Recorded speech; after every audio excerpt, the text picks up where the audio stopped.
আরে বেটা, সোনার বাংলার সোনার রত্ন ঘুমিয়ে আছেন টঙ্গিপাড়ার এলাকায় শামসুল হক ফরিদপুরি রহমতুল্লাহ আলাই। তিনি তো বলেছেন, আইয়ুব খানকে ধমক দিয়ে বলেছিলেন, আইয়ুব খান টাকা দিয়ে গরু কিনা যায়, শামসুল হকের কিনা যায় না।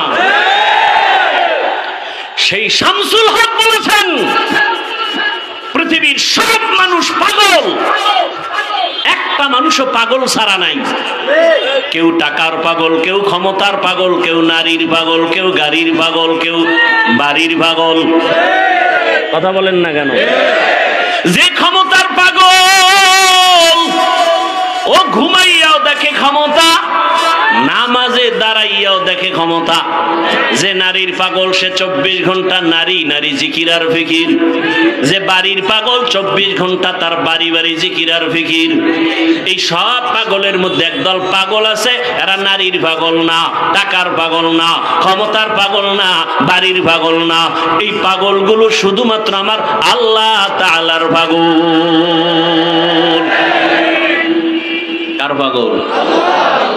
तो दिल में तू आता है समझ में नहीं आता, तू दिल में तू आता है समझ में नहीं आता, बस जान लिया मैं तेरे पहचानो यही है, बस जान लिया मैं तेरे पहचानो यही है।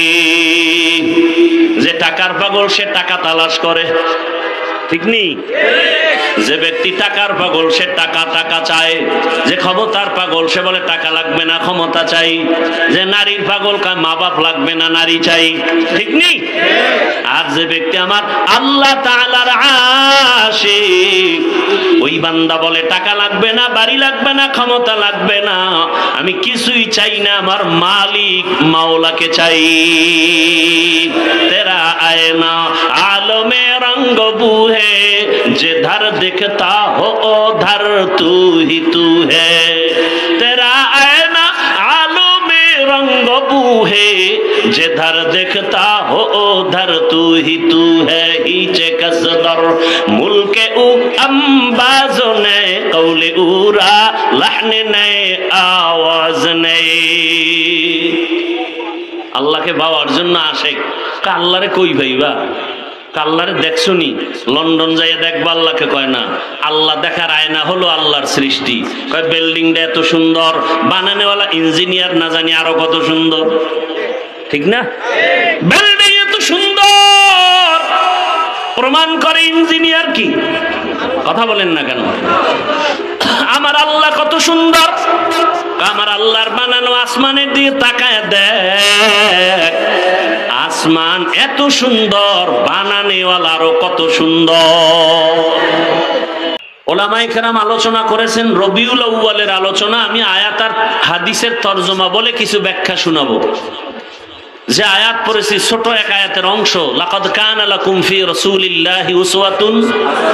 আল্লাহ বলেন, হে রাসূল আপনি উম্মতকে বলে দেন, হে দুনিয়ার মানুষ, অবশ্যই তোমাদের জন্য রাসূলের মধ্যে রয়েছে উত্তম আদর্শ। হাদিসে পাকে রাসূল বলেন, আমি বিদায় বেলা উম্মত তোমাদের কাছে দুটো জিনিস রেখে গেলাম, যদি আঁকড়াইয়া ধরো আমি চ্যালেঞ্জ দিয়ে গেলাম, ঈমানও যাবে না, সম্মানও যাবে না। দুই জিনিসের এক হলো কোরআন, দ্বিতীয়টা হলো রাসূলের আদর্শ সুন্নাত।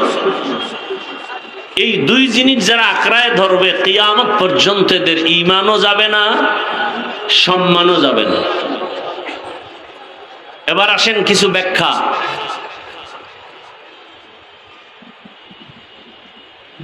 রবিউল আউয়াল 12 মাসের একটা আরবি মাসের নাম। এ ভাই উঠা বসা করলে আমি ছেড়ে দিব। পৃথিবীতে কথা বলার মতো কষ্ট আর কিছুই নেই। আপনাদের ধৈর্যের উপরে বলবো, না হয় রেস্টে চলে যাব।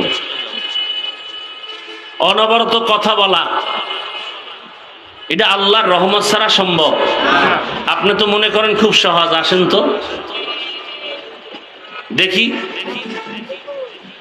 একজনে খালি বক্তব্য দিবে রাজনীতির মাঠ ঠিক রাখার জন্য, 2 মিনিটে প্যাচ লাগায় ফেলায়, ঈদের জানাজা বানায় ফেলায়, লাকুম দিনুকুম বুখারী বানায় ফেলায়, মানে মাথা নষ্ট। অতএব বসছেন, কষ্ট দিয়েন না, শুনেন, কষ্ট তো আমার হচ্ছে বেশি। বছরে মাস হবে কতটা? 12 মাস। কিয়ামত পর্যন্ত কোন বছর 11 মাসেও হবে না, 13 মাসেও। ইন্না ইদ্দাতাশ শুহুরি ইনদাল্লাহি 12 শাহরান ফি কিতাবিল্লাহ ইয়াউমা খালাকাস সামাওয়াতি ওয়াল আরদ মিনহা আরবাআতুন হুরুম যালিকাদ দীনুল কাইয়্যিম। আল্লাহ তাআলা বলেন, গণনার আকারে জমিনের মধ্যে মাস হবে বছরে কয়টা? 12টা। এই 12 মাসের মধ্যে আবার 4 মাস আরো বেশি দামি, আরো বেশি দামি। এই যে বছরে মাস হবে 12টা, আর এর মধ্যে 4 মাস অন্য মাসের তুলনায় আরো দামি, এই কথাটা আল্লাহ বলেন আমি সিদ্ধান্ত নিয়ে লিখে ফেলেছি লাউহে মাহফুজের মধ্যে। কখন? আসমান জমিন সৃষ্টি যখন করেছি তখন। ওই যে 4 মাস বড় দামি, এর মধ্যে একটা মাসের নাম রজব। মাসের নাম কি? এরপরে শাবান, এরপরে রমাজান, অর্থাৎ রমাজানের আগে শাবান, তার আগে কি? রজব। আর বাকি 3টা মাস একসাথে লাগানো, যুলকাদা, যুলহিজ্জা, মুহররম, অর্থাৎ হজের মাস, হজের আগের মাস, হজের পরের মাস। এবার খেয়াল করেন, এই 4 মাস যথেষ্ট পরিমাণ সম্মানিত বলার কারণ হলো এই মাসের মধ্যে যুদ্ধ করা যাবে না, আন্দোলন করা যাবে না। সেই সময়ের হিসাব, সেই হিসাব এখন আর নাই। এখন সুযোগ পেলে, পরিবেশ থাকলে, যুদ্ধের প্রয়োজন হলে মুহররমে করো, রজবে করো, কোনো নিষেধাজ্ঞা নাই। তবে আমি হাফিজুর রহমান এখানে ঘোষণা দিলে হবে না। দেশের, রাষ্ট্রের সমস্ত উল্লেখযোগ্য উলামায়ে কেরাম বসে, বোর্ড বসে, এরপরে প্রেক্ষাপট অনুযায়ী যদি সবাই একমত হয়ে ফতোয়া প্রদান করেন যে এখন জিহাদ করা যাবে, তখন জিহাদ করা যাবে। আমি একা বললে হবে না। আল্লাহ বুঝার তৌফিক দান করেন। আচ্ছা, এবার খেয়াল করেন, এই যে 4 মাস সম্মানের, রজব, যুলকাদা, জিলহিজ্জা, মুহররম, এর মধ্যে রবিউল আউয়াল কয় নাম্বার সিরিয়ালে আছে? খবর নেই। আছে? কথা বলেন না কেন? রজব, জিলকাদা, যুলহিজ্জা, মুহররম, এই যে 4 মাসের নাম বললাম, এর মধ্যে রবিউল আউয়াল কয় নাম্বার সিরিয়ালে আছে? আছে? তার মানে কি সম্মান নাই? রমাজানের নাম আছে, অথচ রমাজানের ফজিলত তো আলাদা। কোরআনে রমাজানের নাম আছে, শাহরু রমাদানাল্লাযী উনজিলা ফীহিল কুরআন হুদাল লিন্নাস ওয়া বায়্যিনাতিম মিনাল হুদা ওয়াল ফুরকান। রমাজানের নাম কোরআনে আছে না নাই? অথচ রমাজানের এই 4 মাস দামি মাসের মধ্যে সিরিয়ালে নাই। তার মানে কি এটার সম্মান নাই? আছে। এগুলো বুঝাইতে গেলে অন্যদিকে যাবে। তো রবিউল আউয়াল এমন একটা মাস,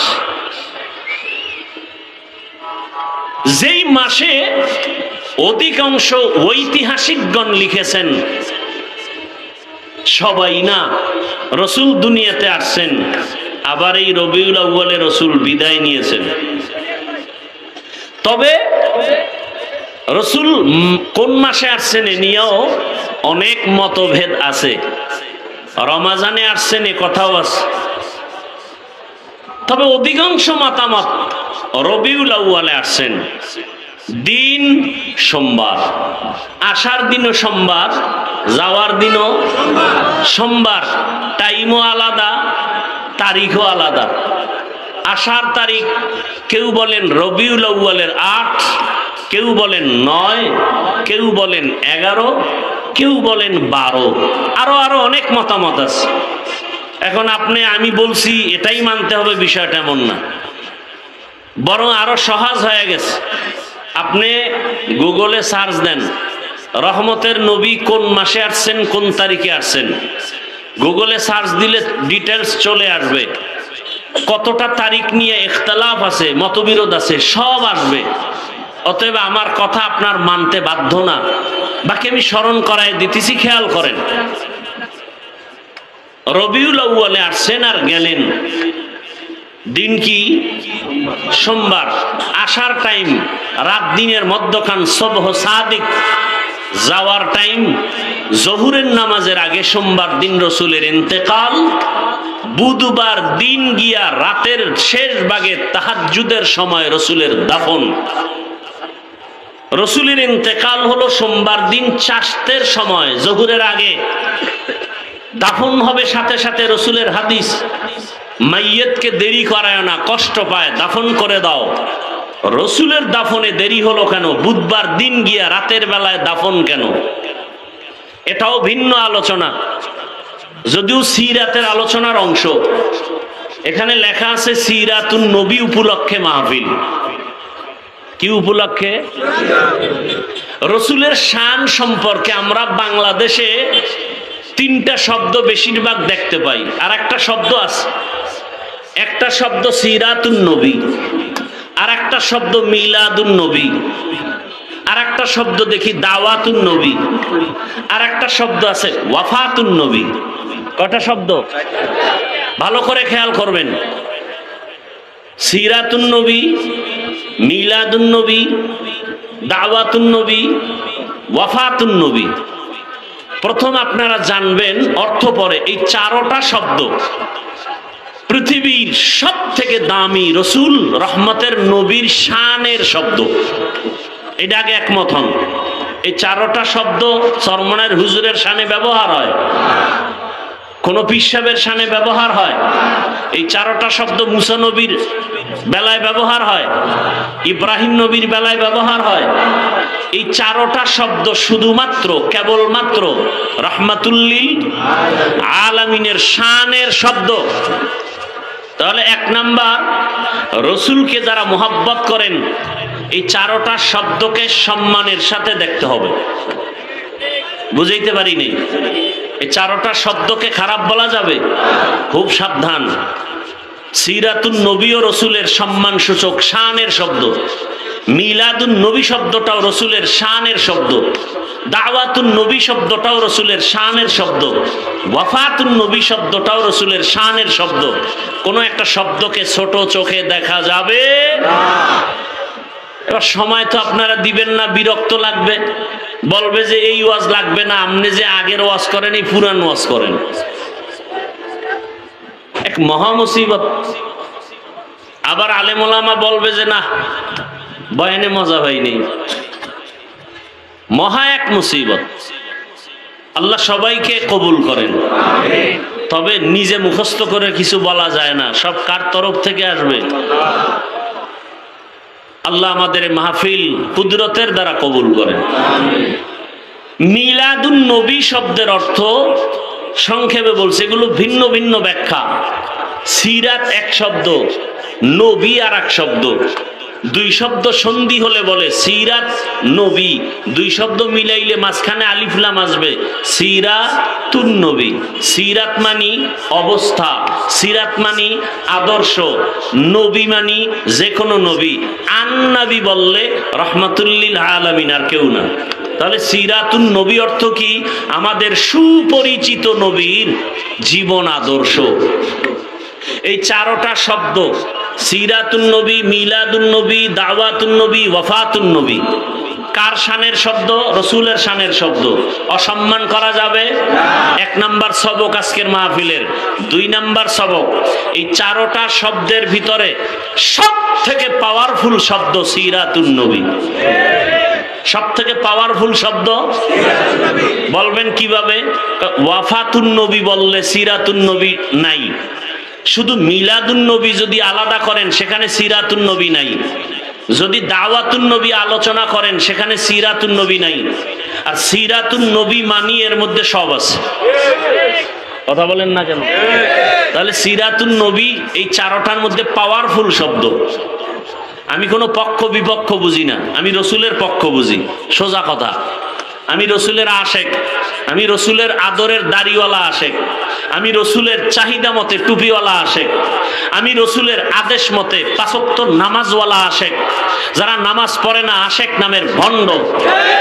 যদি টুপি না রেখে সুদ খায়, ঘুষ খায়, বেপর্দায় চলে, তারা আশেক দাবি করলে ইসলামের জন্য অপমান, তারা আশেক নামের কলঙ্ক।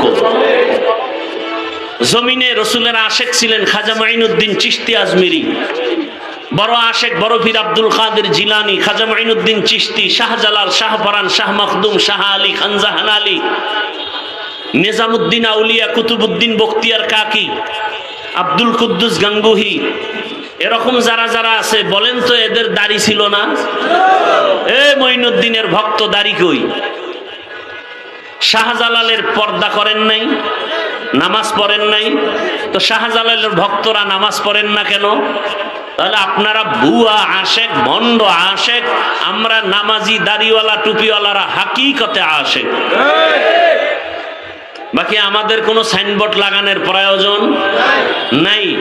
আর সে আজিমে কবুল হলে আমি কামিয়াব। চরমনার সৈয়দ ফজলুল করিম রহমতুল্লাহ আলাইহি বলতেন যে আল্লাহ যদি আমাকে মাফ না করেন, তোমরা কবরে ফুলের মালা দিলে লাভ কি? আর আল্লাহ যদি ক্ষমা করে দেন, তুমি জুতা মারলে কি ক্ষতি? তো আল্লাহর আরশে আজিমে যদি তোমার আশেক নাম না লেখা হয়, তুমি দাবি করে লাভ কি? আল্লাহ বুঝার তৌফিক দান করেন। তাহলে রসুল আসলেন রবিউল আউয়ালে, চলে গেল না?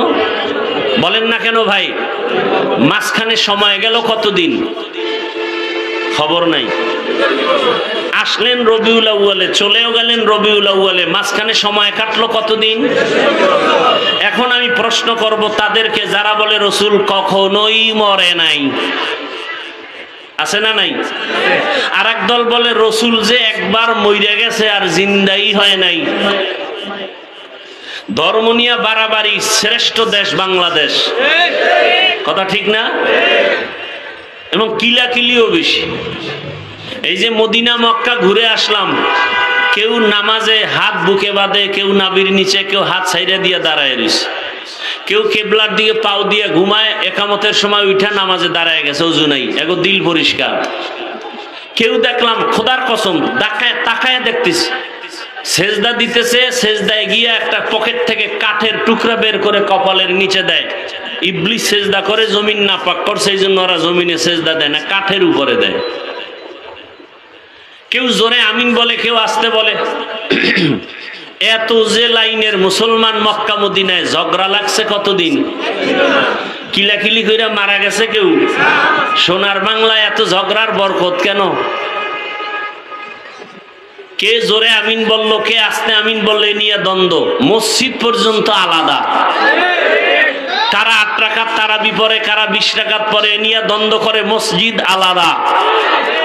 কি এই হলো আমাদের মুসলমানের হালাত। আল্লাহ রসুল কি বলছেন? আসল মানুষ কাকে বলে? নবী বলেন খায়রুন নাস মান ইয়ানফাউন নাস, সব থেকে ভালো মানুষ তো ওই ব্যক্তি যার দ্বারা অন্য নিরাপদ থাকে, কষ্ট পায় না। আর আমরা ইচ্ছা করে কষ্ট দেই, দিতে পেরে খুশি।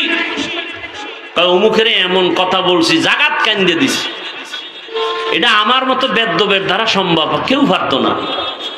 কারণ আমার উপরে মা বাবার বড্ড আছে, তো এই জন্য আমি পারি, যারে পারি রাস্তায় কাদায় দিই। এরকম বেয়াদব আছে না নাই? আল্লাহ হেদায়াত দান করুন। তো রসুল আসলেন রবিউল আউয়ালে, চলেও গেলেন রবিউল আউয়ালে, মাঝখানে দিন কাটলো কতদিন? 63 বছর। যারা বলে রসুল কখনো মরেই নাই, তাহলে বলো 63 বছরের হিসাব কেন? 63 বছরের হিসাব কেন? যাই হোক, এগুলো একটা একটা জবাব দিলে অনেক সময়। এবার আসেন, নবী দুনিয়াতে আসলেন, চলে গেলেন, 63 বছরের হায়াত। নবী আসলেন কেন? এই হলো এক প্রশ্ন। নবী নিয়ে আসলেন কি কারণে, আল্লাহ পাঠাইলেন, আবার 63 বছর পরে চলে গেলেন কেন, এবং রেখে গেলেন কি?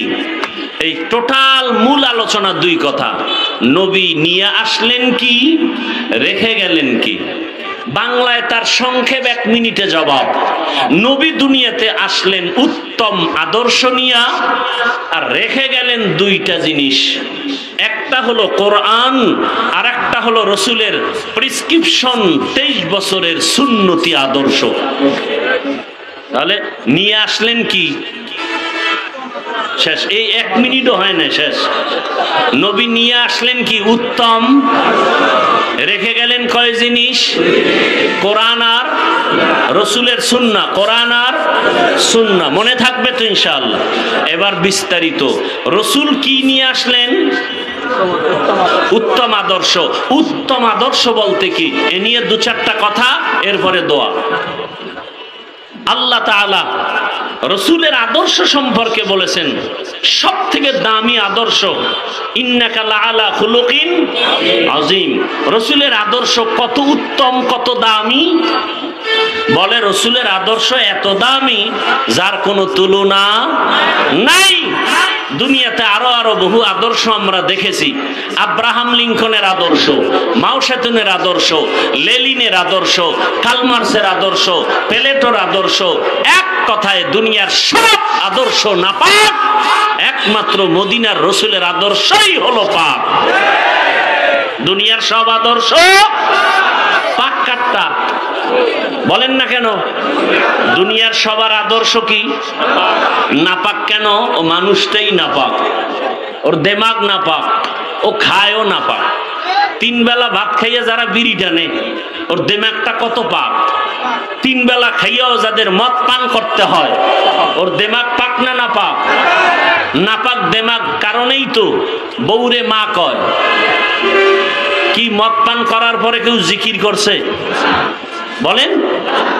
তাহলে মদ পান করার পরে দেমাগ পাক না নাপাক? ওই দেমাগ দিয়ে যদি কোনো আইন করে তাও নাপাক। তাহলে দুনিয়ার সমস্ত আদর্শ নাপাক, একমাত্র পবিত্র আদর্শ মদিনার আদর্শ। কেমন আদর্শ? যারা পালন করে, লালন করে, এরাও পবিত্র অবস্থায় চলে। ওই রসুলের আদর্শ কেমন পাক, কেমন পিওর। ১৫০০ বছর পরেও আজকের এই কেরানীগঞ্জের মাহফিল তার জ্বলন্ত প্রমাণ। একথা আমি পুরান কথাটা আবার রিপিট করতেছি। মনে করেন নির্বাচনী কোন জনসভা যদি কোন দুনিয়ার টাকাওয়ালারা দেয়, তার কি করতে হবে? এই লোকগুলো এই জায়গায় হাজির করার জন্য আপ ডাউন গাড়ি ভাড়া দিতে হবে। সত্য কথাটা স্বীকার করেন। আসার পরে ভিআইপি চেয়ার লাগবে, ফাঁকে ফাঁকে নাস্তা, না হয় চেয়ার বাতাসে উড়বে। এরপরে নিয়ন্ত্রণের জন্য টাকা দিয়া প্রশাসনের লোক রাখতে হবে, কথা ঠিক? এবং বসার ক্লাস ভিন্ন, যারা দামি তারা দামি চেয়ারে বসবে, যারা দুর্বল তারা দুর্বল জায়গায় বসবে। এবার তাকায় দেখেন, চোখে তাকায় দেখেন, এখানে আপনারা যারা আসছেন গাড়ি ভাড়া দিছে? দিবে, বরং আপনাদের থেকে রেখে দিছে। অনেকে আবেগে গাড়ি ভাড়াও দিয়ে দিছে, কথা ঠিক? বসার জন্য ভিআইপি ব্যবস্থা কি? কার্পেট, মখমলের চাদর, হ্যাঁ, এমন ত্রেপাল দিছে, এইটা যদি কোনো বিয়ার অনুষ্ঠানে দেয় তো মহব্বতে জুতা হাতে চলে আসবে, কথা ঠিক? এখানে বসার জন্য কোনো ক্লাস ভাগ আছে? কে বড়, কে ছোট, কে ধনী, কে গরিব, কে আলেম, কে গায়রে আলেম, সব একাকার, কথা ঠিক? এত প্যান্ডেলটাকে নিয়ন্ত্রণ করার জন্য ডানে বামে পুলিশ, র্যাব, আর্মি আছে কতজন? বলেন। জ্বলন্ত প্রমাণ, মদিনার আদর্শের দ্বারা এটা সম্ভব। সত্য কথাটা স্বীকার করেন। এটা কিসের কারণে সম্ভব? কার আদর্শ? ইমামুল أولين الآخرين بحر صدقہ رحمة للعالمين سيد الكونين ختم المرسلين آخر آمد بود فخر الأولين شد وجوداش رحمة للعالمين مسجد اوشد ہمار روئے زمین রহমতের নবীর আদর্শ এত সুন্দর, কে ধনী কে গরিব কোনো ভেদাভেদ নাই। রহমতের নবী যেই প্লেটে খায় ওই প্লেটে গোলাম আইসা খানা খায়। আরবে গেলে এখনো দেখবেন রহমতের নবীর আদর্শ এখনো আছে। আরবের বড় বড় টাকাওয়ালারা এখনো যেই দস্তরখানে খানা খায়, কাজের লোকেরাও একই দস্তরখানে খানা খায়। এটা কার সুন্নত? এটা তাবলিগ লাগো সুন্নত। কার সুন্নত? তো কুজাও সুন্নতে আহমদ কুজা বা মুহাম্মদ कैबुअद निस्बत रमन अहब्बा सुन्नती कौले रसूल मजदाए काना मई हम कुन कबूल। রহমতের নবী উত্তম আদর্শ নিয়ে আসলেন, জায়গাটার নাম বলেন, কোথায় আসছেন? কেরানীগঞ্জ। কোথায় বলেন না কেন? মক্কা নগরীতে আসছেন, মদিনায় না। কোথায়? মক্কা নগরীতে আসছেন। এমন এক সময় নবী আসছেন যেই মক্কা নগরীর মানুষ পৃথিবীর নিকৃষ্ট চরিত্রহীন, লম্পট আর খারাপ। দেখছেন নি কারবার? প্রত্যেকটা পয়েন্টে পয়েন্টে আলাদা আলাদা সবক। কেরানীগঞ্জ মডেল মসজিদ আসেনি? আছে। সবাই দেখার জন্য মাঝে মাঝে যায়। ভালো করে বুঝবেন কেরানীগঞ্জে কত আকাম কুকাম চলে। চলে না? চলে না? মদের আড্ডা, তাসের আড্ডা, জুয়ার আড্ডা সব চলতে চলতে এগুলো কিন্তু মসজিদের পাশে চলেনি না। কারণ উল্টাপাল্টা যা ডাইনে বামে করে মসজিদের পাশের মানুষগুলো একটু কম করে। কেন? কয় মসজিদ সাবধান, কখন আবার গজব আসে, ঠাডা পড়ে। কথা ঠিক নেই। তাহলে দুনিয়ার মধ্যে নেচার হলো দুনিয়ার সবাই উল্টাপাল্টা স্বাভাবিকভাবে করে, তবে মসজিদমুখী মানুষগুলো একটু কম করে, পাশের মানুষও কম করে।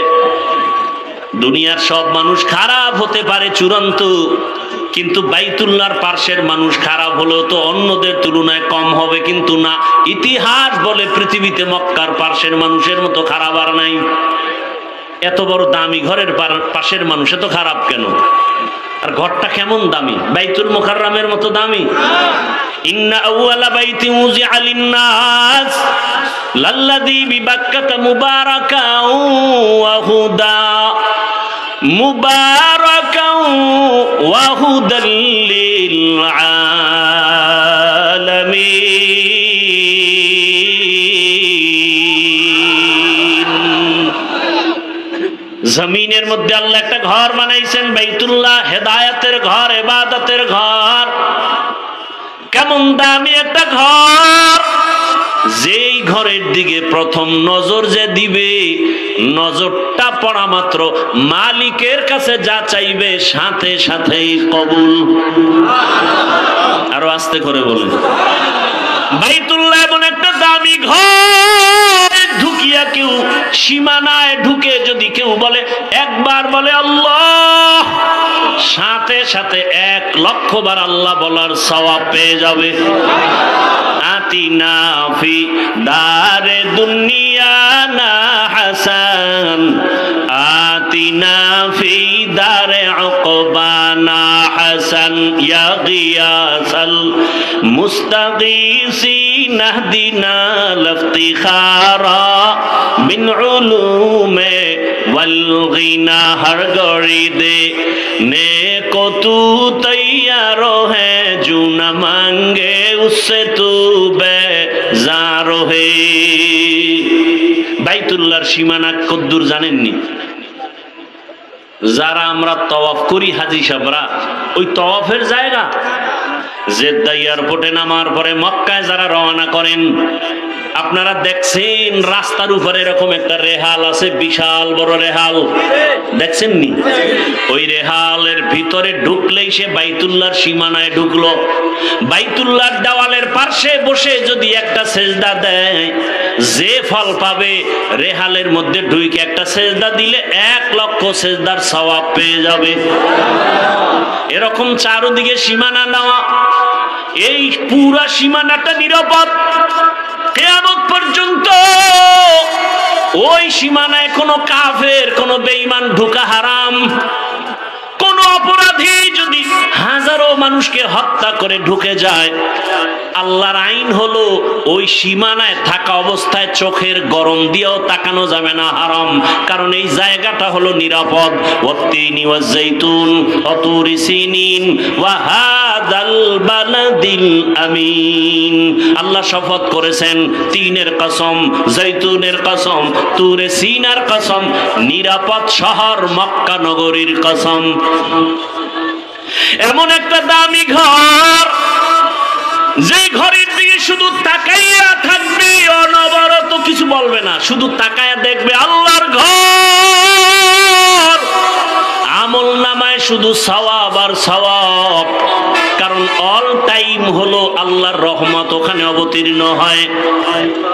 আল্লাহ আমগো কেরানীগঞ্জে নাই, আমগো বরিশালে নাই, পূর্ব দিকে নাই, দক্ষিণে নাই, তাহলে পশ্চিমে কেন নামাজ আদায় করি?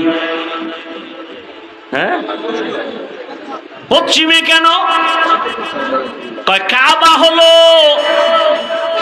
মুসলমানের ইমানের ওখানে নেটওয়ার্ক, ওখানে নেটওয়ার্কের মূল সেন্টার কাবা।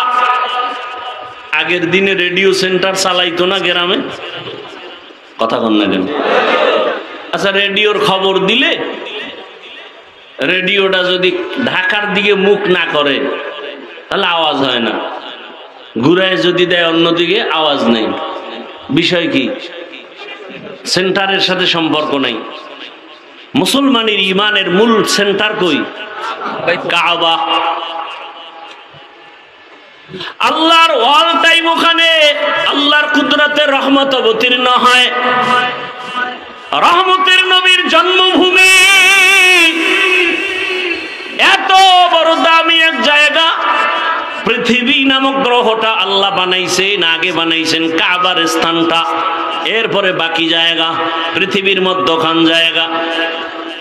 ওই কাবা এত দামি যে কাবার দিকে তাকায় থাকলেও সওয়াব, শুধু তাকায় থাকবে সওয়াব, তওয়াফ করলে তো সওয়াব আছেই। যেই কাবার সামনে গেলে সব এক হালাতকে, ধনীকে গরিবকে, আলেমকে মূর্খ, কোনো ভেদাভেদ নাই, সবাই 2টা কাফন পরো। মরার আগে মরার কাফন লাগাও। কালা না সাদা? সাদা কাফন একটা বডির মধ্যে লাগাও, আর একটা পরনে লাও, সেলাই দিও না। আমরা হুজুরেরা সব সময় টুপি পরে থাকি, ওখানে গিয়েও কি একটু চিন্তা করি? সবাই যখন এক লাইনে, আমরা আলাদা টুপি দেই, চালাকি চলবে? ধনীরও যেই হালাত, গরিবেরও সেই হালাত। পাগলের মতো আশিক, এরা মালিকের আশিক, আল্লাহর আশিক হইয়া সব একই মাওলার দরবারে একই আওয়াজে ভিক্ষা চায়, লাব্বাইক আল্লাহুম্মা লাব্বাইক, লাব্বাইক লা শারীকা লাক লাব্বাইক, ইন্নাল হামদা ওয়ান নি'মাতা লাকা ওয়াল মুলক লা শারীকা লাক। রিকশাওয়ালা ওই আওয়াজ না, তারটা আলাদা। দেনেওয়ালা তো জায়গা মতো দিবেন, কিন্তু ডাকার সবার একই আওয়াজ, কোনো আলাদা নাই। ওখানে সবাই মাওলার আশেক। কার আশেক বলেন না কেন? আচ্ছা, আমি মাওলার আশেক বলছি না, আল্লাহর আশেক বলার পরে কারো অন্তরে কোনো প্রশ্ন? এটারে আমি যদি বাংলায় বলি মাওলার পাগল, তো এই চুলকানি অনেকের শুরু। আল্লাহর ওখানে যাইয়া পাগল হয়ে যায় মানুষ। আরে বেটা, সোনার বাংলার সোনার রত্ন ঘুমিয়ে আছেন, টুঙ্গি পাড়ার এলাকায় শামসুল হক ফরিদপুরি রহমতুল্লাহ আলাই, তিনি তো বলেছেন, আইয়ুব খানকে ধমক দিয়ে বলেছিলেন, আইয়ুব খান টাকা দিয়ে গরু কিনা যায়, শামসুল হকরে কিনা যায় না। সেই শামসুল হক বলেছেন, পৃথিবীর সব মানুষ পাগল, একটা মানুষও পাগল ছাড়া নাই। কেউ টাকার পাগল, কেউ ক্ষমতার পাগল, কেউ নারীর পাগল, কেউ গাড়ির পাগল, কেউ বাড়ির পাগল। কথা বলেন না কেন? যে ক্ষমতার পাগল ও ঘুমাইয়াও দেখে ক্ষমতা, নামাজে দাঁড়াইয়াও দেখে ক্ষমতা। যে নারীর পাগল সে 24 ঘন্টা নারী নারী জিকির আর ফিকির। যে বাড়ির পাগল 24 ঘন্টা তার বাড়ি বাড়ি জিকির আর ফিকির। এই সব পাগলের মধ্যে একদল পাগল আছে, এরা নারীর পাগল না, টাকার পাগল না, ক্ষমতার পাগল না, বাড়ির পাগল না। এই পাগলগুলো শুধুমাত্র আমার আল্লাহ তাআলার পাগল। কার পাগল?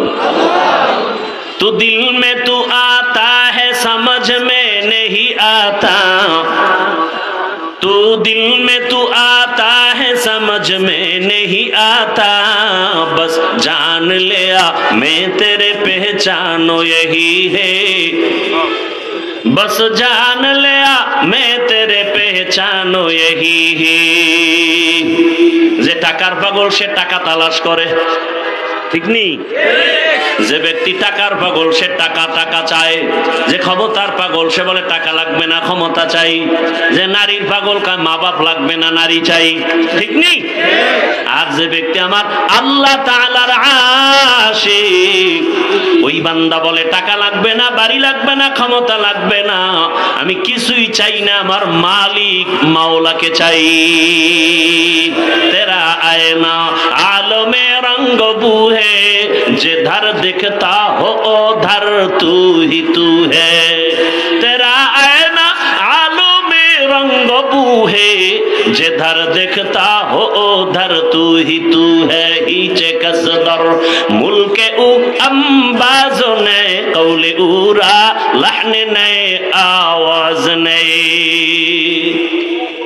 আল্লাহকে পাওয়ার জন্য আশেক, আল্লাহরে কই ভাইবা? আল্লাহরে দেখছনি? লন্ডন যাইয়া দেখবা আল্লাহকে কয় না। আল্লাহ দেখার আয়না হলো আল্লাহর সৃষ্টি।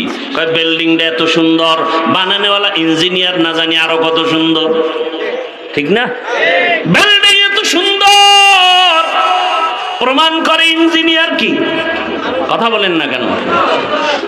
আমার আল্লাহ কত সুন্দর, আমার আল্লাহর বানানো আসমানের দিকে তাকায় দেখ, আসমান এত সুন্দর, বানানেওয়ালারও কত সুন্দর।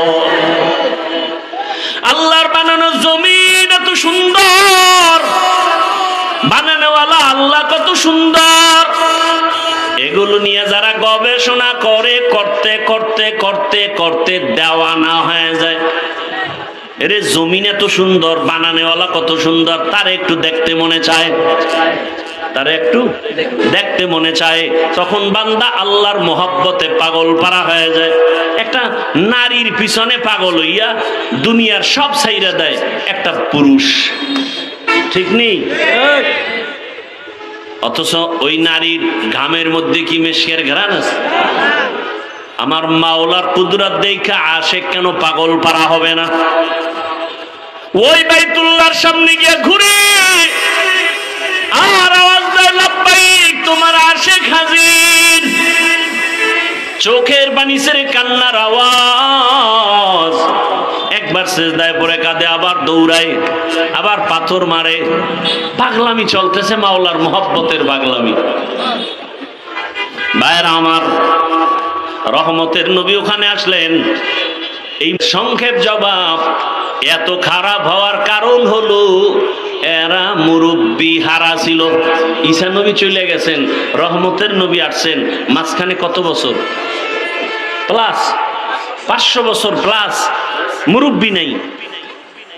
মুরব্বী না থাকার কারণে নফসকে মুরব্বী বানায় নিছে। কন্যা সন্তানকে অভিশাপ মনে করে। কন্যা আসলেই বাবা মুখটাকে আটকায় রাখে, বাজারে যায় না। বহু বাবা কন্যা সন্তান পেয়ে বেজার হয়ে গলা টিপে মেরে ফেলেছে। কত খারাপ। বর্তমান দুনিয়াতেও কিছু কুলাঙ্গার দেখা যায়, ছেলে হলে খুশি হয়, মেয়ে হলে কষ্ট পায়। বলেন না কেন? এবার কষ্ট পায় বউরে গালাগালি করে। সন্তান দেওয়ার মালিক কি স্ত্রী? আল্লাহ হেদায়াত দান করুন। সন্তান দেওয়ার মালিককে, তো বউরে গালি দেন কেন? লিল্লাহি মুলকুস সামাওয়াতি ওয়াল আরদ ইয়াহাবু লিমান ইয়াশাউ ইনাসা ওয়া ইয়াহাবু লিমান ইয়াশাউ যুকুর আও ইউযাওবিজুহুম যুকরানা ওয়া ইনাসা ওয়া ইয়াজআলু মান ইয়াশাউ আকিমা ইন্নাহু আলিমুন কাদির।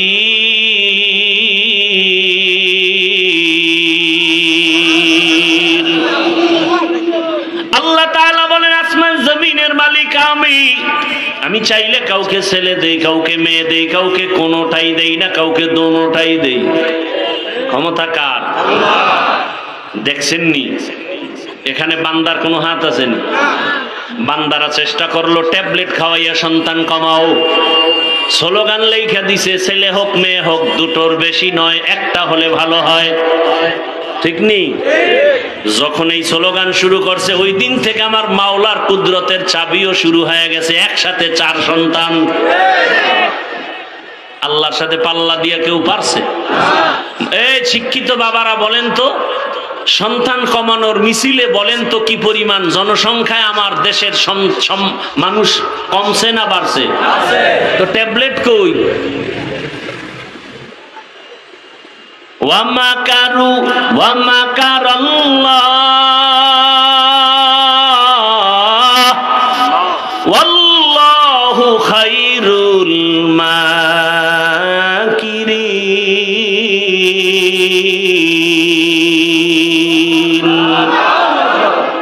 আল্লাহর চেয়ে বড় বুদ্ধিওয়ালা কেউ আসেনি?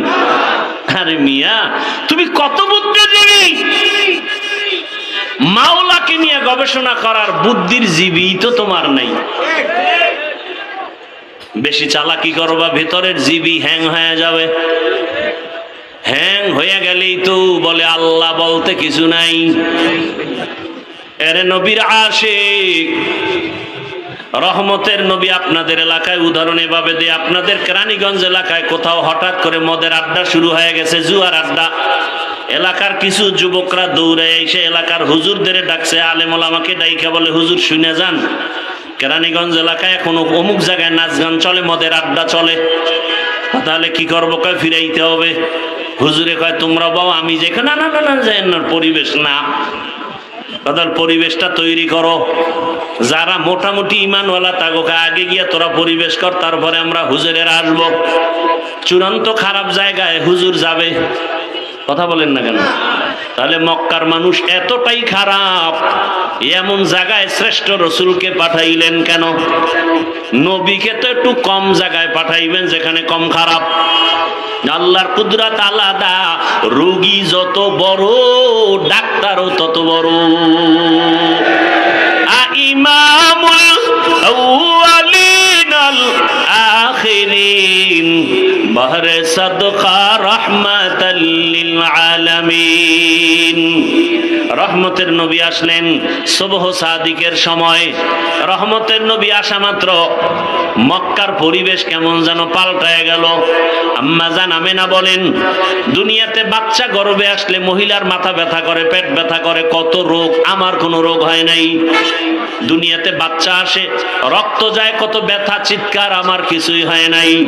বরং দুনিয়ার সন্তানেরা কান্না করে আসিয়া, আর আমার সন্তান মোহাম্মদ আসিয়া আল্লাহর নামের শুকর আদায় করেছেন।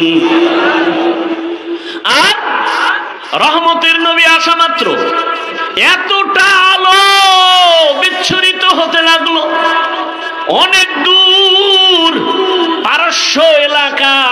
আমি আমেনা নিজ চোখে তাকায় দেখি মুহাম্মদ আসা মাত্র এমন আলো দেখলাম, আলোর দ্বারা পুরা পারস্যের প্রাসাদগুলো, রাজপ্রাসাদগুলো ডাইরেক্ট আমি চোখে তাকায় দেখতেছি। হাজারো বছরের প্রজ্বলিত আগুন নিভে গেল হঠাৎ করে। রহমতের নবী আসছেন, রহমতের বাতাস শুরু হয়ে গেছে, উত্তম আদর্শ নিয়ে আসছেন।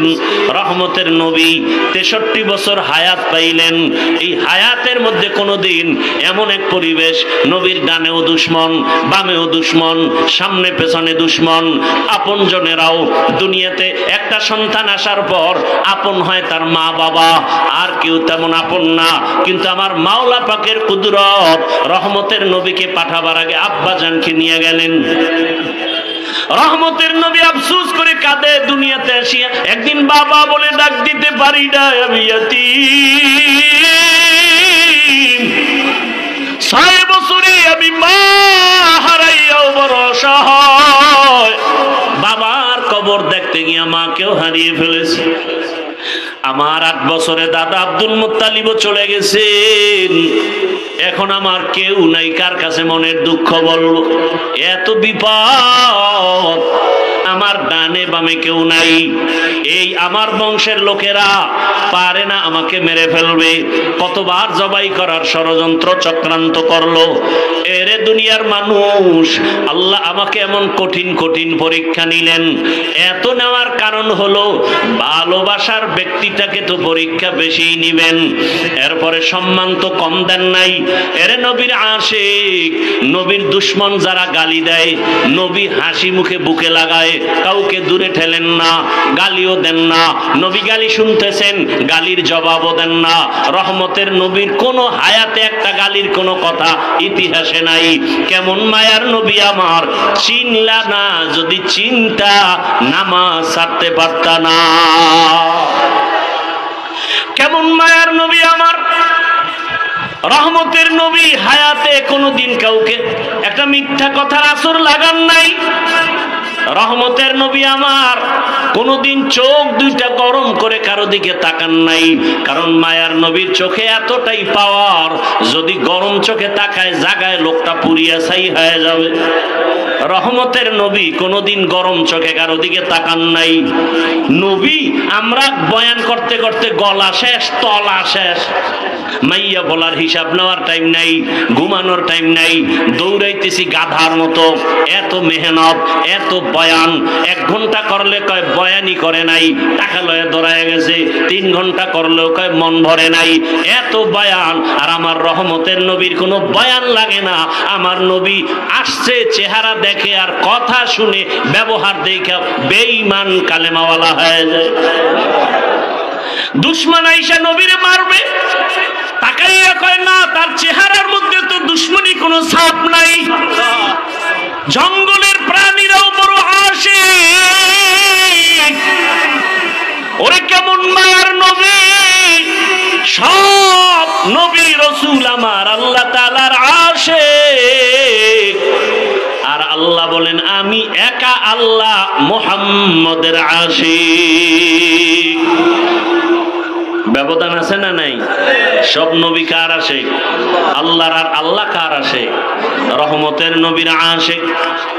কেমন মায়ার নবী আমার, সব নবীদেরকে আল্লাহ মেরাজ দিয়েছেন জমিনে, আর আমার মায়ার নবীর মেরাজ আল্লাহ দিয়েছেন আরশে আজিমে। রহমতের নবী বলেন মক্কার মানুষগুলো এতটা খারাপ, কন্যা পছন্দ করে না, বিধবা নারী পছন্দ করে না, জ্যান্ত দাফন করে, এতটা খারাপ। সেই সমাজে রহমতের নবী এমন আদর্শ পেশ করলেন, নবী কাউকে গালি দেন না, যে গালি দেয় জবাব দেন না। নবীর আদর্শ দেখে দেখে মক্কার মানুষগুলো এতটাই পিওর হয়ে গেল, জিব্রাইল আমিনকে আল্লাহ লিস্টি দিয়া পাঠায় দিয়া কয় যাও, লিস্টির মধ্যে যাদের নাম আছে রহমতের নবী যেন ঘোষণা দিয়ে দেয় এই লিস্টির মানুষগুলো বিনা হিসাবে জান্নাতি। রহমতের নবী আল্লাহর স্পেশাল বানানো, স্পেশাল বানানো চেহারা কত সুন্দর। আম্মা জান আয়েশা রাদিয়াল্লাহু আনহা বলেন, দুনিয়ার মানুষ তোমাদের সবার একটা সূর্য, আর আমি আয়েশার আলাদা সূর্য। তোমাদের সূর্য সকালবেলা পূর্ব দিকে উঠিয়া পশ্চিম অস্ত যায়, আর আমি আয়েশার সূর্যটা প্রতিদিন এশার নামাজের পরে আমার হুজরায় উদিত হয়। নবীর চেহারা এত সুন্দর। আম্মা জান আয়েশা রাদিয়াল্লাহু আনহা বলেন, নবীজির ঘাম আমি বোতলে ভরে রাখতাম, বড় বড় অনুষ্ঠানে আতর হিসাবে ব্যবহার করতাম। কেমন মায়ার নবী আমার, যেখানে কদম দেয় সেখানেই মেশকের ঘেরান। এত বছর মানুষের বয়ান করছি, ওহুদের ময়দানের ঘটনা বইলা বইলা বলছিলাম। নবীর দান শহীদ হওয়ার পর একটা গর্তের মধ্যে রসুল পড়ে গেলেন। হযরত আলী সহ কয়েকজন সাহাবা নবীরে কাঁধে উঠাইয়া ওহুদ পাহাড়ের পাশে নিয়ে একটা পাথরের উপরে রসুলকে বসালেন। নবী ওখানে কিছুক্ষণ বিশ্রাম নিলেন। নবী যেখানে বসছেন ওখান থেকে এখনো মেশকের ঘেরান আসতেছে, ওখান থেকে এখনো। এই বয়ানটা এত বছর করছি, কিন্তু ওই পাথরটা ধরতে পারি নাই, সৌদি গভর্নমেন্ট আটকায় রাখছে। এবার গিয়া শুনলাম ওই জায়গাটা খুলিয়া দিছে, চলে গেলাম সেখানে। ওই পাথরটা একটু গর্ত, মাথাটা ঢুকাইয়া যখন রসুলের শরীর মোবারক মাথা ওখানে রেখে রেস্ট নিছেন, ওই জায়গাটায় নাক লাগানো লাগে না, দাঁড়াইলে দেখি মেশকের ঘেরান বের হচ্ছে। ভালো রকম তাকায় দেখলাম কেউ কি আবার আতর লাগাইলো নি? না না, কোনো আতর নাই। ১৫০০ বছর পর্যন্ত মেশকের ঘ্রাণ অনবরত বের হইতেছে। পারলে বাবা মাওলার কাছে বইলা যাও, নবীরে পাইলাম না, নবীর একটু ঘেরান তুমি নাকে লাগাইয়া নাও।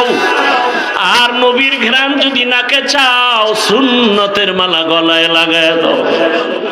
আমি কিন্তু এখনো একবারও বলি না, এতক্ষণ বয়ান করছি একবারও কিন্তু বলি নাই সবাই স্কুল সারিয়া মাদ্রাসায় যাও।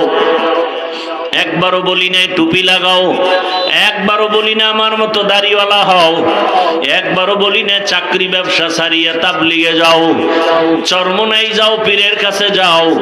আমি একবারও বলি নাই রে বাবা, বরং আমি বলতে চাই, ও যুবক বাবারা, বৃদ্ধ বাবাজি, ছাত্র যুবক বাবারা, মা বোনেরা, স্কুলে পড়ো, কলেজে পড়ো, চাকরি করো, ব্যবসা করো, বাধা নাই।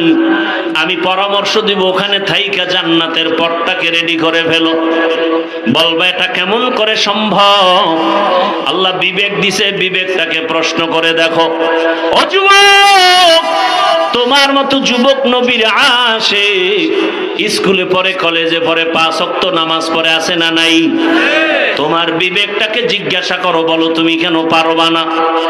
রাস্তায় গাড়ি চালায় কত ড্রাইভার ৫ ওয়াক্ত নামাজ পড়ে, বলো তুমি কেন পারো না? তোমার মতো জেনারেল লাইনের বাংলা শিক্ষার যুবক নদীর মধ্যে মাছ ধরে, নামাজ ছাড়ে না, বলো বাবা তুমি কেন পারবা না? বাই ফোর্স তোমাকে কোনো অর্ডার না, বিবেকের কাছে প্রশ্ন রাখি, তোমার মতো যুবক র্যাব, আর্মি, পুলিশ, বিডিআরের চাকরি করে, ৫ ওয়াক্ত নামাজি আসেনি? তোমার বিবেক দিয়া জবাব বের করো, তুমি কেন পারো না? তোমার কপালে কার অভিশাপ লাগছে বলো রে বাবা? ও ব্যবসায়ী, ও চাকরিজীবী বাবারা, আপনার মতো কত ব্যবসায়ীরা নামাজ ছাড়ে না, ব্যবসা করে, দোকানদারিও করে, নামাজও আদায় করে, আপনি কেন পারবেন না? ও আমার আল্লাহর বান্দারা, এখনো সময় আছে, তওবা করে নাও। পর্দার আড়ালের মা বোনেরা, আপনার মতো কত মা, কত বোন এখনো আছে, নামাজ ছাড়ে না, বেপর্দায় চলে না, মোবাইলে সময় নষ্ট করে না, স্বামীর মাল হেফাজত করে, খেয়ানত করে না, আপনারা কেন পারবেন না? বৃদ্ধ বাবাজিরা, আপনার মতো কত বুড়ারা মসজিদে গিয়া নামাজ আদায় করে, আপনি কেন পারবেন না? মনে মনে কি ভাবছেন কোরআন মিথ্যা? প্রমাণ একটা দেন, দিতে পারলে আমি এখন দাড়ি কেটে ফেলবো, নামাজ ছেড়ে দিব, আল্লাহর বিরুদ্ধে রাস্তায় নেমে যাব। কারণ আমার আল্লাহ আছে না আছে দলিল কোরআন, কিয়ামত আছে নাকি নাই দলিল দলিল হলো কোরআন। ওই কোরআনেই যদি ঝামেলা থাকে সবই ঝামেলা। কিন্তু আজও পর্যন্ত আল্লাহর কোরআনের একটা ভুল কেউ বের করতে পারছে? কেউ পারে নাই, বরং বহু মাথাওয়ালা কালেমা পড়েছে। আমার আল্লাহর কোরআন এত সত্য, এটা এমন এক দামি কিতাব, এটা দিয়ে তাকাইলে কলিজা ঠান্ডা হয়ে যায়। এটা পড়লে সওয়াব, দেখলে সওয়াব। এটার আওয়াজ যত শুনবেন ততই কলিজা ঠান্ডা হয়ে যাবে। এরে নবীর উম্মতের দল, ও যুবক বাবারা, তোমার মতো যুবক স্কুল কলেজে পড়ে, লেখাপড়া করে, চাকরি করে, ব্যবসা করিয়া যদি নামাজ পড়ে, বলো তুমি কেন পারবা না? কয়দিন আর বাহাদুরি করবা? বলো, তোমার মতো বড় বড় বাহাদুর তো করোনায় চলে গেল। মহামারী করোনায় কত বড় বড়রা চলে গেল, টাকার বাহাদুরি দিয়া থাকতে পারে নাই। চোখের সামনে কত ক্ষমতার পাওয়ারওয়ালা সব ধ্বংস হয়ে গেল। কিসের পাওয়ার দেখাও? তাকায় দেখো, গাড়ির নিচে লাশ, পানির নিচে লাশ। কয়েকদিন আগে তোমরা ফেসবুকের গোলামরা দেখছো না? বিদেশ থেকে আসছে টাকার বস্তা নিয়ে, সন্তান পরিবার নিয়ে বাড়িতে রওনা, রাস্তার পাশে গাড়ি বইরা সব মরে গেল। আল্লাহর বান্দা কাঁদতেছে, বিদেশ থেকে আসলাম, বাড়ি পর্যন্ত যেতে পারলাম না, সন্তানও নাই, স্ত্রীও নাই। কিসের দুনিয়ার রং তামাশা? বাড়িওয়ালার বাড়ির দিয়ে তাকাও, বাড়িওয়ালা বাড়ি বানাইছে কিন্তু ঘুমাইতে পারে না, মামলার ভয়। কি হবে এই বাড়ির বাড়াই করে? টাকাওয়ালা ব্যাংকে টাকা রাখছে, উঠাইতে পারে না, মামলার ভয়। এই টাকার বাহাদুরি করে লাভ কি হবে? করোনায় লাশ আর লাশ। এমন একটা দিন নাই গাড়ির নিচে লাশ পাওয়া যায় না, এমন একটা দিন নাই ঘুমের বিছানায় লাশ পাওয়া যায় না। আর এখন তো নতুন এক সিস্টেম চালু হয়েছে, মারা লাগবে না, তোমাকে মারার জন্য রেডি হয়ে আছে একদল, প্রতিদিন পেছনে ঘুরে মারার জন্য। স্বার্থে আঘাত লাগবে, মা সন্তানের মেরে ফেলবে, সন্তান মাকে জবাই করবে। এই ঘটনা কি আপনারা দেখছেন না দেখেন নাই? তাহলে বাহাদুরি করে কি লাভ? হ্যাঁ, মনের কিছু আশা মানুষের থাকে, শয়তানি আশা। সিনেমা হলে গেলে জানি কি মজা, পার্কে ঘুরলে কি জানি মজা। যারা গেছো যুবকদের পায়ে হাত রেখে বলবো, বাবা জীবনে তো পার্কে কম ঘুরো নাই, শখ মিটাইয়া আড্ডা তো রাতের বেলা মোবাইলে কম দাও নাই, এখনো কি ফিরবা না? এখনো কি তওবা করবা না? মনে চাইছে দাড়ি কাটবা, কেটে ফেলেছো, কারো বাধা মানো নাই। আর কত কত বছর আরো দাড়ি কাটলে মনের আশা পূরণ হবে? আর কতবার সিনেমা হলে গেলে তোমার মনের আশা পূরণ হবে? আর কত মাইয়া নিয়ে আড্ডা দিলে তোমার মনের আশা পূরণ হবে বলো? এবং তোমার হায়াতের বাকি আছে কতদিন তাও বলো? এখনো সময় আছে, তওবা করো। মনটাকে শুধু বুঝাও রে মন, রবিউল আউয়ালে রহমতের নবীর আদর্শের মালা গলায় পড়তে চাই। জীবনে কত নামাজ ছাড়লাম, দাড়ি কাটলাম, বেপরদায় আড্ডা দিলাম, মোবাইল চালাইলাম, মোবাইল চালাইয়া সারা রাত কাটাইয়া কত গুনাহ করলাম, হাতের গুনাহ, চোখের গুনাহ, পায়ের গুনাহ, অন্তরের গুনাহ। আজকে থেকে আর গুনাহ করব না, নামাজ ছাড়ব না। তওবার যদি নিয়ত হয়, আল্লাহকে মনে বুঝে যদি বলতে পারো, হে মালিক জীবনে আর দাড়ি কাটবো না, নামাজ ছাড়বো না, বেপরদায় চলবো না, মা বাবার সাথে বেয়াদবি করবো না, ওলামায়ে কেরামের পরামর্শ, শিক্ষকের দোয়া নিয়া নবীজির আদর্শ মেনে চলবো। এখনো যদি তওবা করতে পারো, জীবনের মুহূর্তে সব গুনাহ মাফ হয়ে যাবে। ও আল্লাহর বান্দারা, তুমি বলতেছো টুপি মাথায় দিলে মাথা গরম লাগে, আর আমরা 24টা ঘন্টা টুপি মাথায় দেই, কই তো মাথা তো গরম হলো না। টুপির কারণে তো আমগো সম্মানও কমে নাই। তোমরা কেউ আসো, কেউ নাই, কেউ খাও, কেউ খাও না, আমরা টুপিওয়ালাদের কোনো টেনশনই নাই। এর যুবক, কই দাড়ির কারণে তো সম্মান কমে নাই। এমপি সাহেব দেখলে কয় হুজুর দোয়া করবেন, মন্ত্রী দেখলে বলে দোয়া করবেন, টাকাওয়ালা দেখলে বলে হুজুর দোয়া করবেন, আপনাদের দোয়া ছাড়া উপায় নাই। মাদ্রাসায় পড়েছি, সরকারি কোনো সার্টিফিকেট নাই, কই সার্টিফিকেটের অভাবে তো না খাইয়ে কোনো দিন মরি নাই। বরং টাকার পিছনে তুমি দৌড়াও, আর আল্লাহর প্রিয় বান্দা যারা টাকা তাদের পেছনে দৌড়ায়। দেখানোর জন্য বলি না রে বাবা, বুঝাইতেছি ইসলামের লাইনে চললে সম্মান কম নাই, এখনো সময় আছে, তওবা করো। আমার মাওলার আযাব কি তুমি ছোট মনে করেছো? আরে আজকে আমিও তো তোমার মতো টুপি মাথায় না দিয়েও চলতে পারতাম, কেউ আমারে বাধা দিত না। তোমার মতো যদি প্যান্ট শার্ট টাই লাগাইয়া দাড়ি কাইটা রাস্তায় মাস্তানি করতাম, কে ফিরাইতো? বরং আমারে বিএনপি ওয়ালারা ভাড়া করতো, জামাত ভাড়া করতো, আওয়ামী লীগ ভাড়া করতো। তোমার মতো লোক আমগো দরকার। পাথর দিয়া মানুষ মারবা, তোমার মতো সাহসী লোক আমরাই চাই। কিন্তু না রে বাবা, এই টুপির কারণে কত গালি, দাড়ির কারণে কত গালি, মাদ্রাসায় পড়ার কারণে কত গালি। এরপরে এই লাইনে থাইকা কি পরিমাণ গালাগালির শিকার হইয়াছি রে বাবা। এরপরেও তো টুপি ফালাই না, দাড়ি ফালাই না, নামাজ ছাড়ি না। রাত নাই দিন নাই, ছেলে মেয়ে নিয়ে ভাবার সময় নাই। উম্মতের পিছনে সব আলেমরা দৌড়াচ্ছে, দিন নাই রাত নাই, এত মেহনত, তাবলীগ ওয়ালাদের মেহনত, পীর মাশায়েখের মেহনত, দেওবন্দি কওমি উলামায়ে কেরামের মেহনত। 12 মাস এত দৌড়াই। ও আল্লাহর বান্দারা, পায়ে ধরে ধরে ধরে ধরে বলি, রাসূলের আদর্শের মালা গলায় লাগাইও। পায়ে ধরে ধরে কেন বলি? একমাত্র কারণ কোরআন শরীফ। আবার একটু জবাব চাই, বলো সত্য নাকি মিথ্যা? ওই কোরআনে যত বয়ান আল্লাহ করেছেন, সব বয়ান কি সত্য? ওই বয়ানে কে জান্নাতে যাবে, কে জাহান্নামে যাবে, সে বয়ান নাই? জান্নাতটা কেমন, জাহান্নাম কেমন, তাও আমার আল্লাহ বয়ান করেছেন। আল্লাহর কোরআন আর রাসূলের হাদিস পড়ে যা পাইলাম, দুনিয়ার সূর্যের গরম থেকে হাজার হাজার হাজার গুণ গরম জাহান্নামের আগুনের গরম। দুনিয়াতে একটা মশার কামড় সইতে পারি না, কবর হাসরে সাপের কামড় কেমনে সহ্য করব? দুনিয়াতে একটা বেতের বাড়ি সইতে পারি না, গুনাহগারের কবরে দুই পার্শ্বের মাটির চাপ দেওয়া হবে, কেমন করে সহ্য করবা? ও আল্লাহর বান্দারা, যদি অন্তর বলে কোরআন সত্য, আমার এই বয়ানগুলো সত্য রে বাবা। তুমি চাকরি করো, স্কুলে পড়ো, কলেজে পড়ো, দোয়া করি, ডাক্তার হও, ইঞ্জিনিয়ার হও, তুমি প্রফেসর হও, তুমি একজন ওসি হও, ডিসি হও, এসপি হও, তবে একটা দাবি, বেয়াদব হইও না রে বাবা। খবরদার। বলবা হাফিজ ভাই, আদো বলা ডাক্তার কেমনে হতে হবে, বেয়াদবি মুক্ত ইঞ্জিনিয়ার কেমনে হওয়া যায়? সহজে জবাব, 3টা জায়গার দোয়া নিলে আদো বলা ডাক্তার হবা। আদো বলা ডাক্তার হলে দুনিয়ায় তোমার সম্মান মরিয়া গেল সম্মান।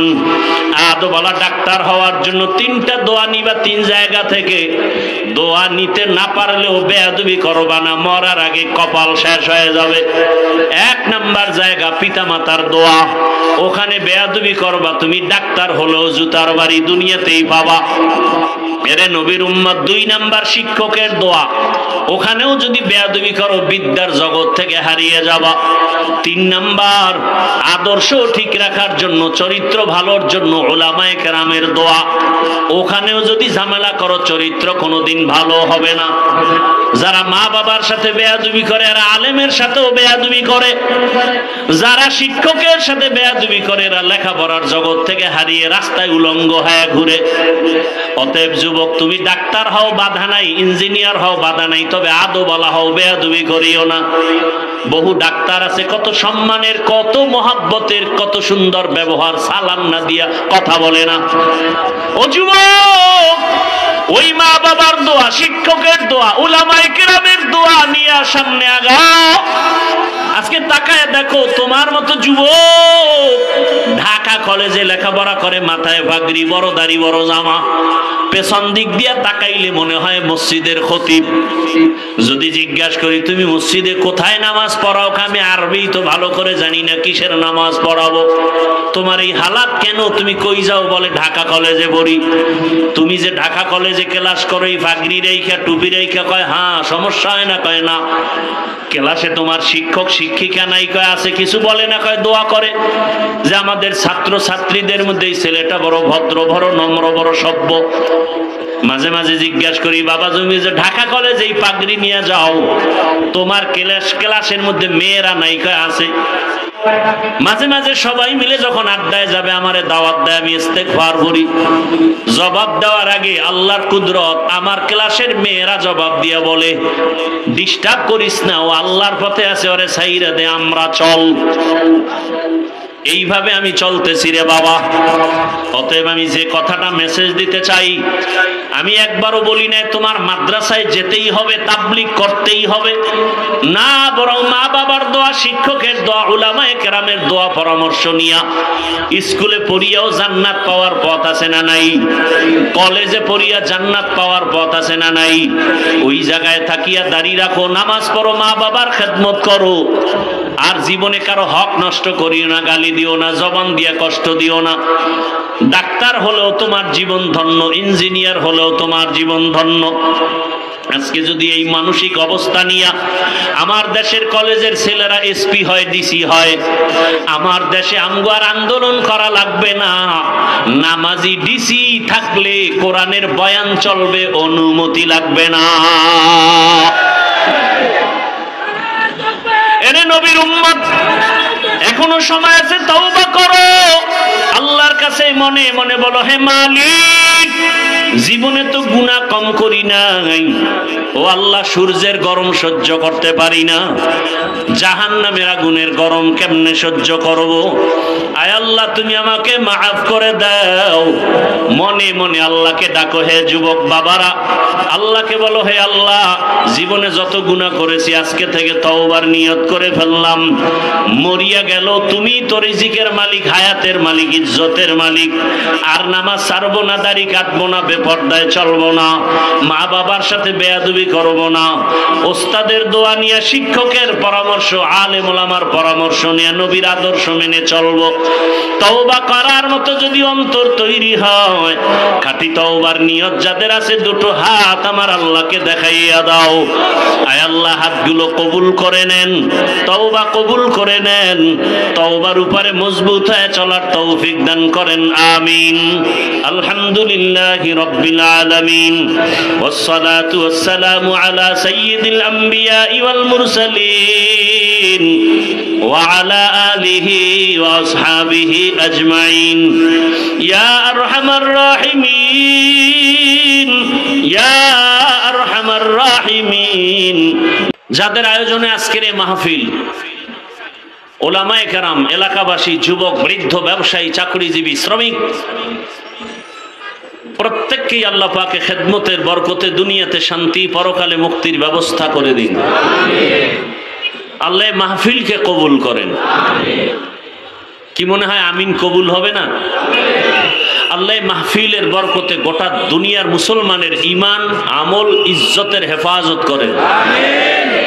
আল্লাহ মাহফিলের বরকতে আমার দেশের প্রবাসে যারা আছেন, আল্লাহ তাদেরকে হেফাজত করেন। আমার এই ছোট্ট বাংলাদেশকে আল্লাহ পাক হেফাজত করেন। জালেমদের জুলুম থেকে আল্লাহ হেফাজত করেন। ব্যবসায়ীদেরকে জুলুম থেকে হেফাজত করেন। চাকরিজীবী, শ্রেণী পেশার সবাইকে আল্লাহ পাক জালেমদের জুলুম থেকে হেফাজত করেন। কবরস্থ যারা দুনিয়ার থেকে চলে গেছেন, জান্নাত দান করেন। যারা বেঁচে আছেন, দীর্ঘ নেক হায়াত দান করেন। অসুস্থ রোগীদেরকে সুস্থতার নিয়ামত আল্লাহ দান করেন। জালেমদের হেদায়াত দান করেন। হেদায়াত না থাকলে ধ্বংস করে দেন আল্লাহ। জালেমদের হেদায়াত দান করেন। হেদায়াত না থাকলে ধ্বংস করে দেন আল্লাহ। জালেমদের হেদায়াত দান করেন। হেদায়াত না থাকলে ধ্বংস করে দেন আল্লাহ।